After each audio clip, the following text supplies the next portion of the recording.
Bonjour, dans le chapitre de trigonométrie, nous allons voir comment vérifier ou démontrer des identités trigonométriques. Donc ici j'ai une identité trigonométrique, c'est-à-dire que cosinus de moins alpha plus sinus de pi plus alpha fois tangente de pi moins alpha est égal à 1 sur cosinus alpha. Donc il faut prouver que cette égalité est vraie. Pour faire ça, en général, on part d'un membre ou du premier ou du second et on essaye de le développer pour arriver à l'autre membre. Alors ici, on va partir du premier membre parce que il me semble que dans le premier membre, il y a pas mal de choses à faire. Alors je vais redessiner rapidement un petit cercle histoire de pouvoir mieux voir ce qui se passe. Alors, cosinus de moins alpha. Cosinus de moins alpha, si alpha est dans le premier cadran, cosinus de moins alpha, donc je vais mettre alpha ici par exemple, cosinus de moins alpha, le cosinus c'est l'abscisse, donc c'est la même abscisse que cosinus alpha.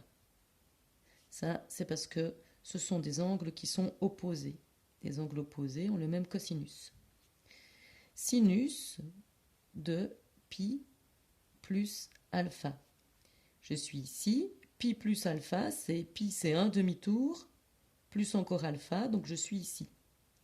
Je suis donc dans le troisième cadran, ce sont donc des angles antisupplémentaires. Si je regarde maintenant le sinus c'est l'ordonnée, et l'ordonnée de celui-là, c'est la même longueur, mais par contre ce n'est pas le même signe. Donc ça va être égal à moins sinus de alpha, parce que ce sont des angles qui sont antisupplémentaires. Si je regarde maintenant la tangente de pi moins alpha, pi moins alpha, pi c'est un demi-tour, moins alpha, je vais me retrouver ici. La tangente, je rappelle que c'est l'intersection avec la verticale qui passe par 1, l'intersection du prolongement. Voilà, donc je suis ici. Alors, ça va être la même mesure que la tangente de l'angle alpha, mais le signe est opposé. Et ça parce que ce sont des angles supplémentaires.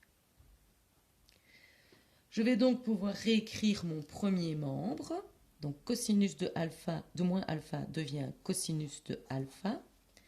Sinus, donc ça va me faire moins sinus de alpha, fois moins, alors du coup moins fois moins, ça va faire plus tangente de alpha. Et je dois montrer que ça fait 1 sur cosinus alpha.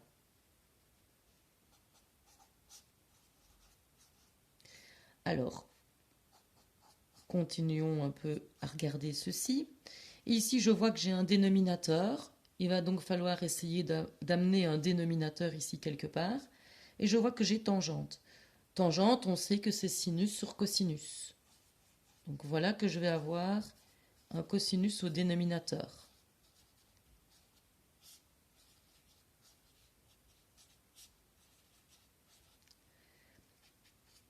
Maintenant, j'ai 1 sur le cosinus, donc je vais essayer peut-être de mettre le cosinus, enfin les deux termes ici, au même dénominateur, donc sur cosinus. Donc du coup, il va falloir que je multiplie par cosinus, et ici je suis déjà sur le cosinus.